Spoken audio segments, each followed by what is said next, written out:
Kenyan MP has directly named the Interior Cabinet Secretary as the person who ordered police to shoot at a peaceful opposition rally, and he is not stopping there. Kitutu Churches South Member of Parliament Anthony Kibagendi took the most explosive public stand of the week on Tuesday, February 17, 2026, when he appeared on a national morning television program and squarely accused Interior Cabinet Secretary Kipchumba Murkomen of instructing police officers to shoot a civilian during the Linda Mwananchi rally in Kitengela, Kajiado County on Sunday, February 15, 2026. Kibagendi stated that the shooting was not a random police conduct, but a deliberate order issued from above to intimidate opposition leaders and discourage citizens from attending the public gathering. He challenged the government to explain why an officer would shoot a fleeing and harmed man. No such instruction had been given. The man shot dead at Kitengela was identified as Vincent Amoya, a 28-year-old garage worker who was crossing the road from work when a police bullet struck him in the eye and exiting through the back of his head. His wife confirmed to journalists outside the city mortuary morgue on Monday, February 16, that he was not part of the rally. In a joint statement, Siaya Governor James Orengo, Nairobi Senator Edwin Sifuna, Embakasi East Member of Parliament Babu Owino, and other leaders confirmed Amoyo's death and stated that the Kitengela incident resulted in at least 2 deaths and 50 injuries. Sifuna and his allies held both President Ruto and CS Murkomen personally responsible. The Independent Policies and Oversight Authority (IPOA) moved quickly. On Monday, February 16th, IPOA Vice Chairperson Anne Wanjiku Mwangi confirmed the authorities had monitored police conduct and political rallies in both Mombasa and Kajiado counties. On February 15th, IPOA announced a formal investigation into the Kitengela shooting, stating that the probe would determine exact circumstances, establish the extent of police involvement, and assess whether force was lawful and proportionate. The authorities extended condolence to the deceased family and committed to release finding publicly with recommendation for relevant agencies where culpability was established. Kibagendi did not limit his criticism to Kitengela.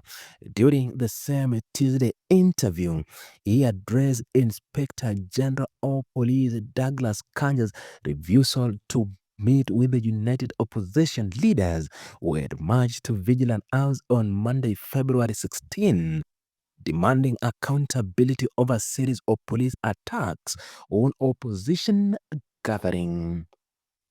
Kibagendi warned that if the Inspector General maintained a dismissive posture towards opposition leaders, the country risked deteriorating into a state where armed criminal gangs fill the vacuum left by a police service that had abandoned its mandate to protect all citizens without discrimination. Kibagendi went further, stating that citizens had the clear right to organize themselves for self-protection if the government continued to deploy police against the peaceful assemblies, rather than using law enforcement to protect themselves. He added that the National Police Service, under the current leadership, had been actively cooperating with criminal networks to harass anyone who publicly opposed the Kenya Kwanza administration. He cited both the Kitengela shooting and the January 25, 2026 tear gas attack on former Deputy President Rigathi Gachagwa's function at ACK Withema Church in Othaya as part of the consistent pattern of state-directed suppression of the opposition. Kibagendi also turned his scrutiny specifically to the Social Health Authority, retailing concerns that had raised consistently in Parliament since early 2025. He stated that the SHA was riddled with deep-rooted incompetence, starting from the level of cabinet secretary, and that the system had been deliberately manipulated to facilitate the theft of billions of shillings belonging to ordinary Kenyan taxpayers. He named the CS and is a close associate as the individual at the very center of the financial misconduct and made clear that his stand on SHA accountability had not softened despite efforts by government officials to discredit his position through counter-allegation. Kibagendi also called out the National Assembly Deputy Speaker Gladys Bos-Sholei, accusing her of consistently using her position in Parliament to help the ruling regime push through laws that the opposition and public identified as harmful to ordinary Kenyans.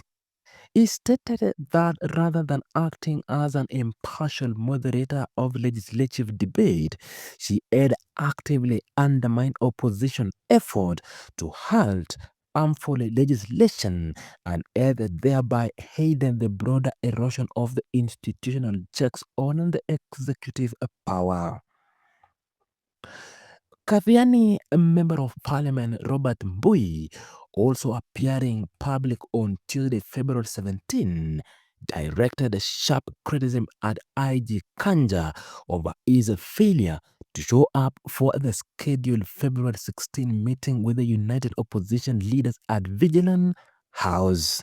Mbui questioned how the national top police officers could claim to be too occupied to meet elected representatives, presenting documented concerns about police conduct. He called on fellow MPs to initiate a formal motion to remove IG Ganja, arguing that these repeated unavailability to address police brutality complaints constitute a breach of his constitutional oath.